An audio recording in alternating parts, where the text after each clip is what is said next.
This is about how I get certain information. And this one is not a big deal, actually. Um, but this has been accompanying me.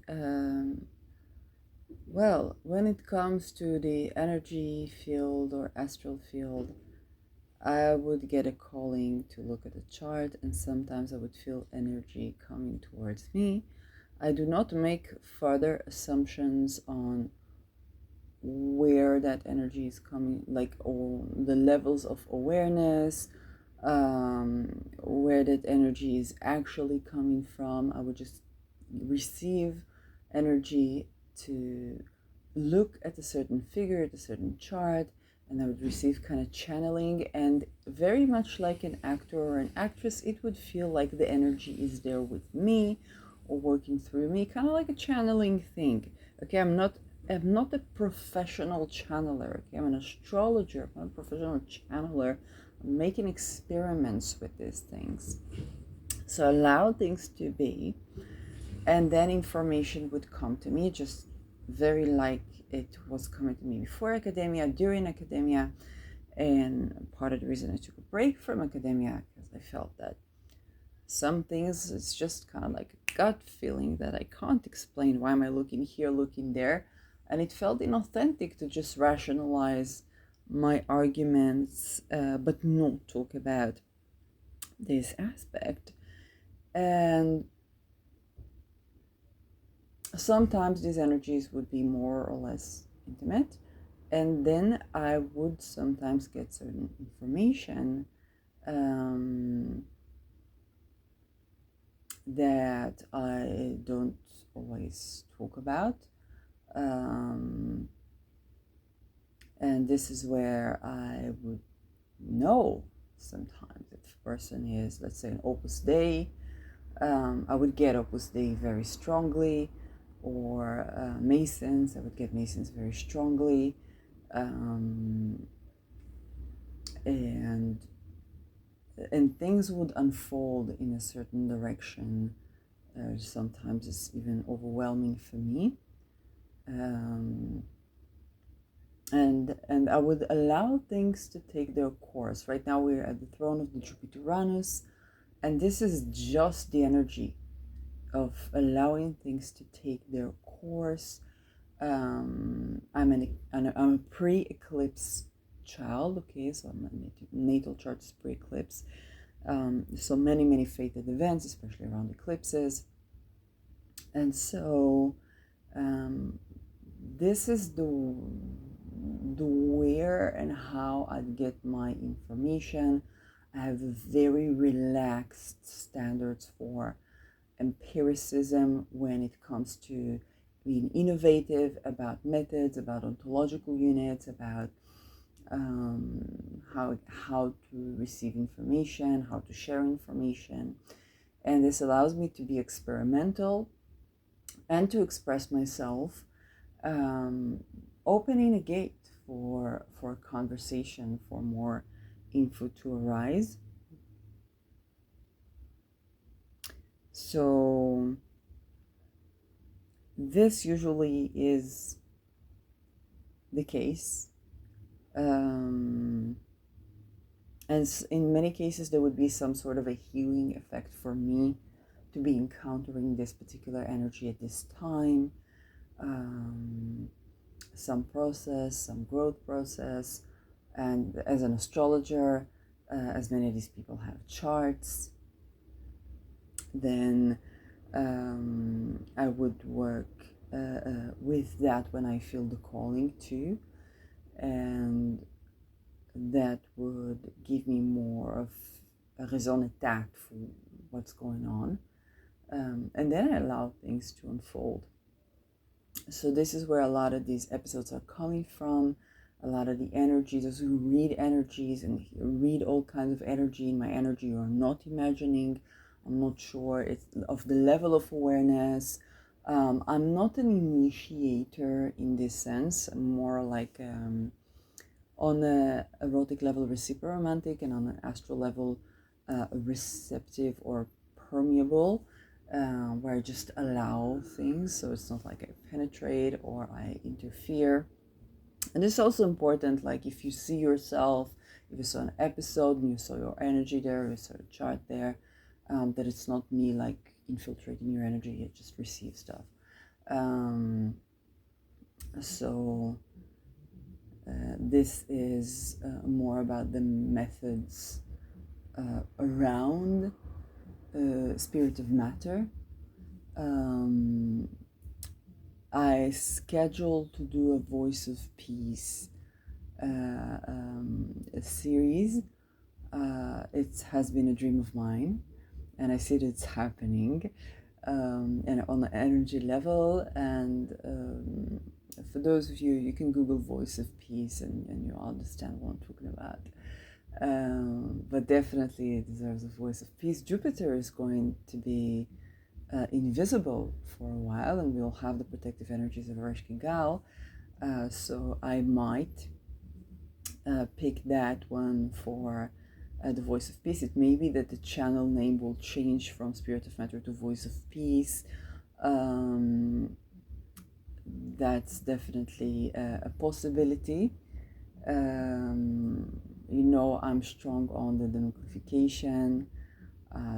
Just watched Vanunu again, and the geniusity of this person to understand that the agenda to exterminate humanity was present long ago. This guy intercepted 2030 when I was not even in the making. And by the way, after I did the episode on Vanunu, I checked my Navamsha, and I do have that particular aspect that I call the martial arts of whistleblowers.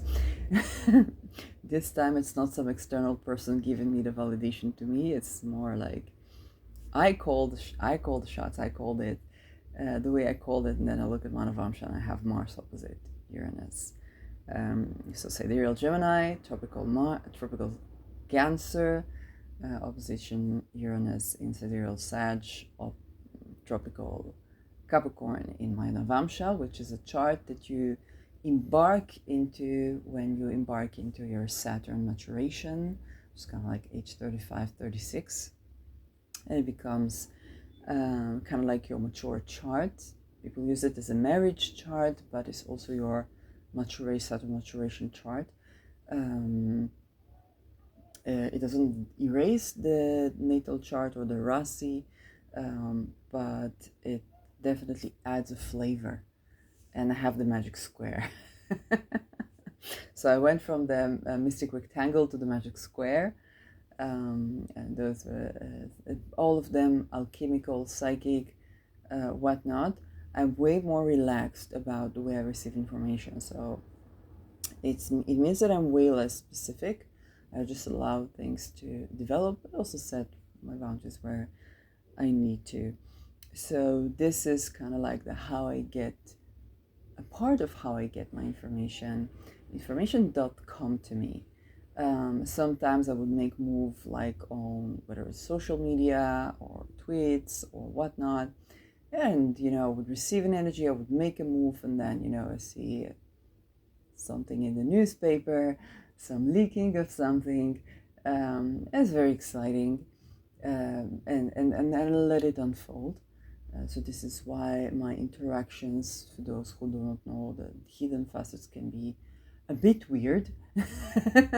My entire Twitter position is completely, fucked up for observation in physical eye.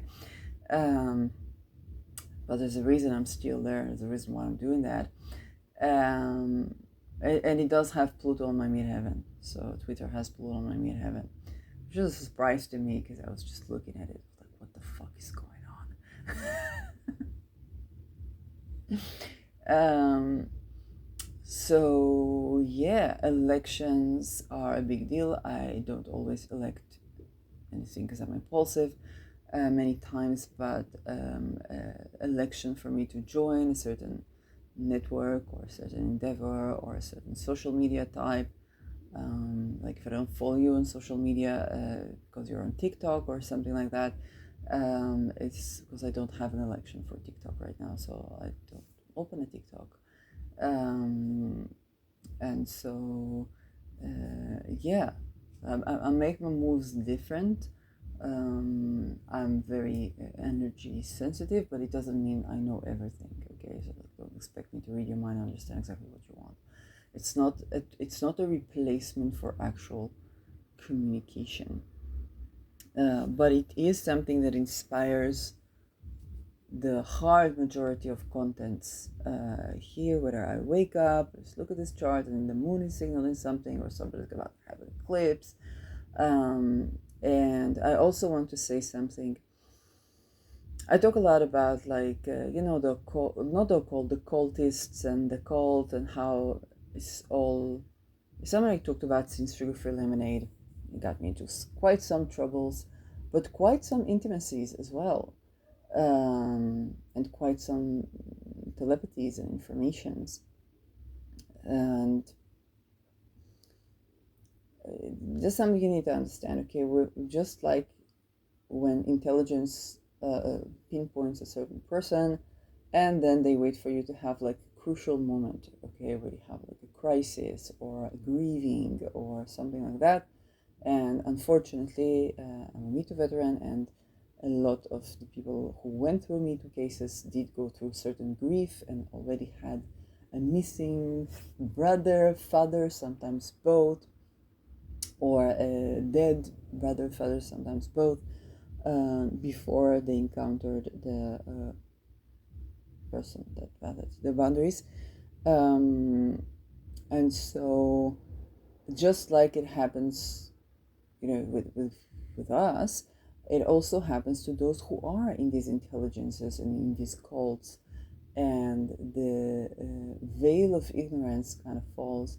And when a person goes through something, then I might be receiving information or informations, and it's not because I infiltrate. It's usually because the energy got to me, it permeated my energy, and then I was responsive to that, so the energy stayed there, and then I would receive this information. Um, and so, um, yes, this is also important to understand. We're going towards transparency altogether.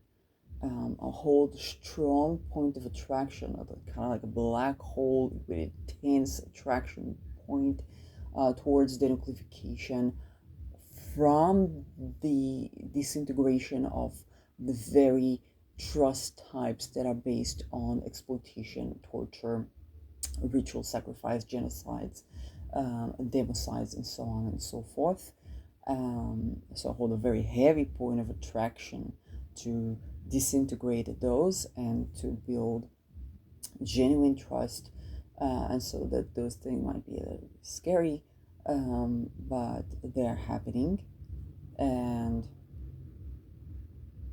um, the veil is been removed when it comes to both those atrocities that were done, that are being exposed, but also the understanding that so many are trapped within those and the intricacies around that. So the awareness to this intricacy, and the understanding of this intricacy is also evident. So yes, a lot of veils are being removed, a lot of transparency is building up. Jupiter will be invisible throughout certain segments of the Jupiter-Uranus conjunction, but I would not recommend to rely on that. I would not recommend to, let's say, believe that, how should I say it? When Jupiter was invisible during 2018, I had my affair with they don't know what's energy. But again, they were infiltrating my energy, and I was responsive to that. And it's very likely that as Jupiter became visible, I was exposing them, but they left me with no choice. I had to, save my life. I was just not a person to hide anything to begin with. And so when they began to be violent to me, then I would expose that too. So this is where, yes, Jupiter is going invisible. So it's lifting of the veil, and it's a myriad of Corvinals. And if you heard me talking about the Corvinal, actually the very person that introduced me to this case had a Corvinal aspect with me. They were trying to sway me to their side, and I was just exposing the cult. So yes, the energy still accompanies me and so on, but that was the guy on the other side of the Me Too. So,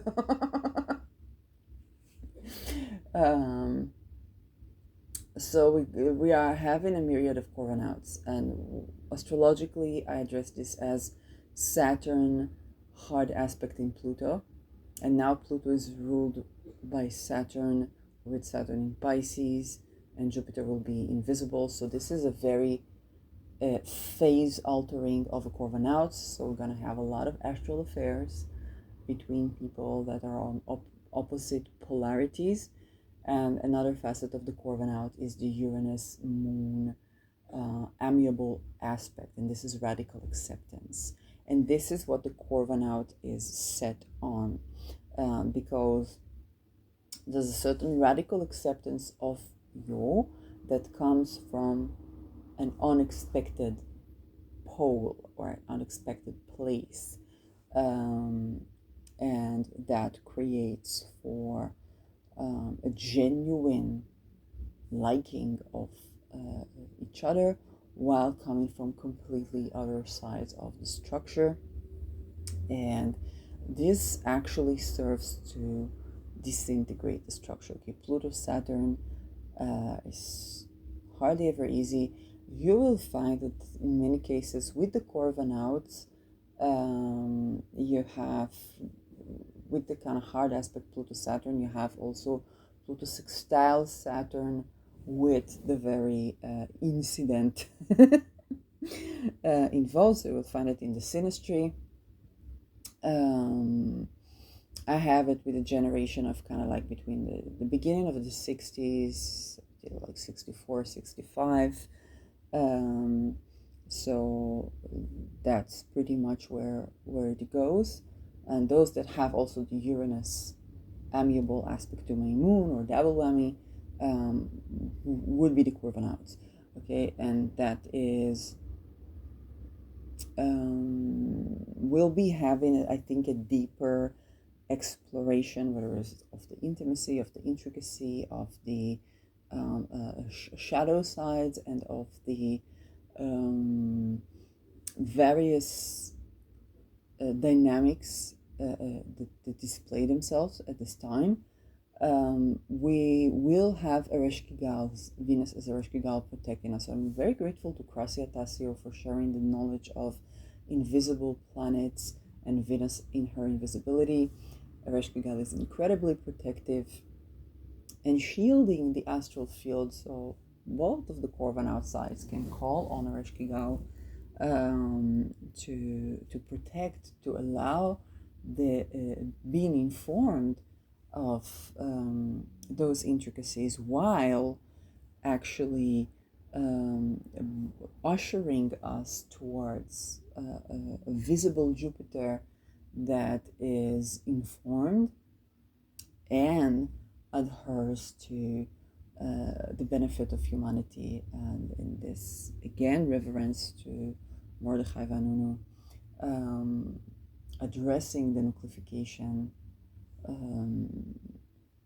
and my contribution, or at least my public contribution, because I'm sure he was aware of that, psychic on every level, then denuclification happens with disintegrating the habits of expandable children, ritual rapes, ritual tortures, and this is the fate of humanity at hands. So, whoever you are, wherever you are, and it's understanding that the people, certain people are trapped in those cults, whether it's Opus Dei, whether it's Mason, whether it's Illuminati, or Satanists, or I don't know which the name, then it's understanding that that this is what we are dealing with.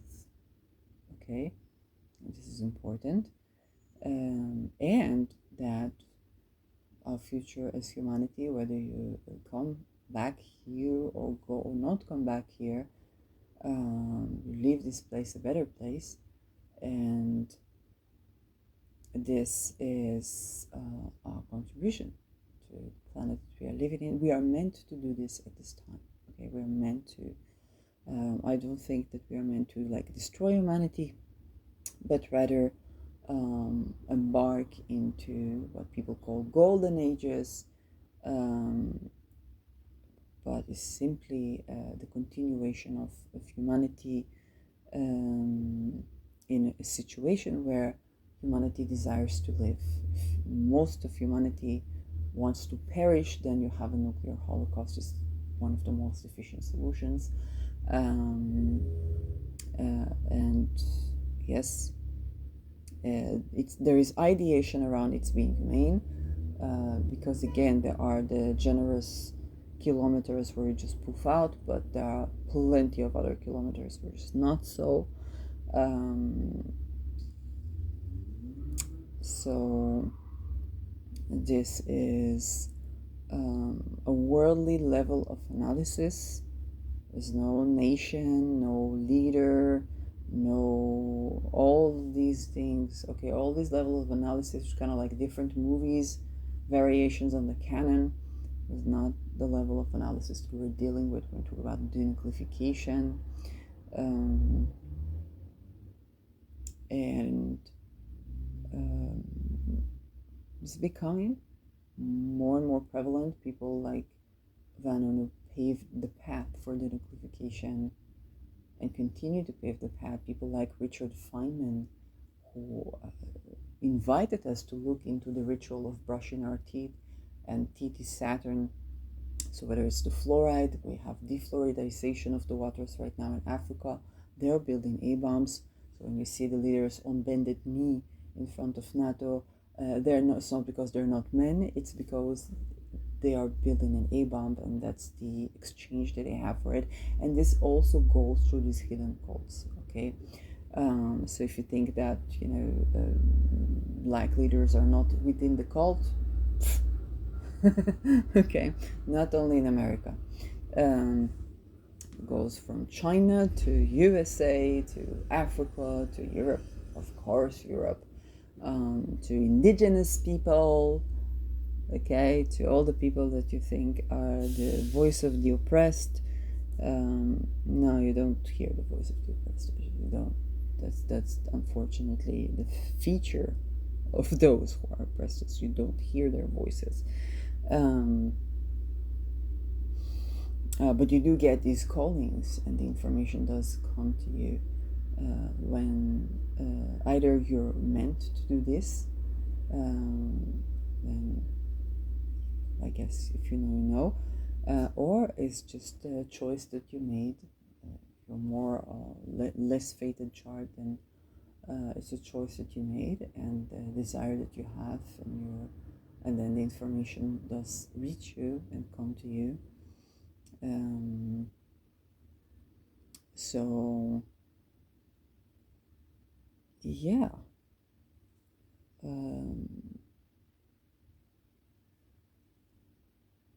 I think we will be having a lot of interesting revelations, in the sense of leaking and whistleblowing and denuclifying and disintegrating and building trust that is based on genuine self-trust that meets another who is in self-trust, and then there is trust. There's honesty, there's genuinity, there's allowing ourselves to be, to see ourselves and be seen, and to see another, and that is trust, and radically accept ourselves and another, that is benefic to trust. Okay, trust is not your commitment style, whether you're monogamous or not monogamous. Trust is not your sexual orientation. Trust is not dependent on these things. Okay, it's a radical acceptance of who you are, and then the trust is based on that. While understanding that when we allow a situation where so many people or people want to poof out, then of course it creates natural disasters. There's no such thing as natural disasters, no such thing as weather in 2024, 2025, years ago. And also nukes and H-bombs and Tsar bombs and whatnot. And this is not the doggone thing. This is not somewhere in the future. And we understand, as Vanunu understood, Mordechai Vanunu understood very well back when I was not even in a cell in the universe, and that is that the people who are in these positions, in these cults, and what they go through and what they are forced to commit, many of them are forced to commit, they're entrapped and forced to commit. Of course they want to destroy humanity because it seems more humane than to do what they do to children, to people, to loved ones. Of course they want to destroy humanity. It seems more humane at those points, and he understood that through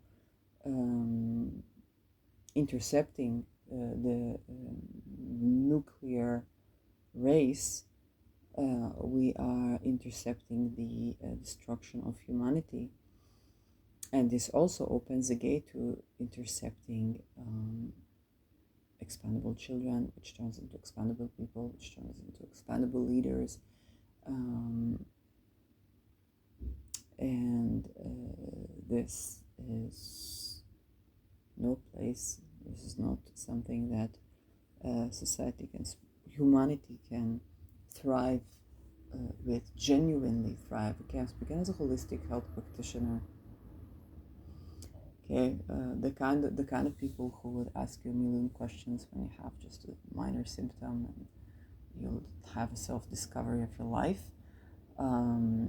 So this is what I was trained to do after I left the Renault energy and got excruciatingly psychically tortured. 2 ways that it took several years to speak about this even, and only when I heard Bernard Ronald that got tortured when he left the cult, that it was immediately poof, taken back to leaving the Renault energy. That was therapy. Okay, I didn't sign myself to any cult. I was just going to therapy. Okay. So to make sure that the moves that I make about what I saw in academia are informed from a healthy stance and not from a traumatic stance or vengeful stance or any of that. Because underneath vengeance and underneath anger and underneath fear and underneath trauma, there lies the desire to change. There lies a change itself. And so I wanted to get to the change itself, and then I understood where I went to hiding again.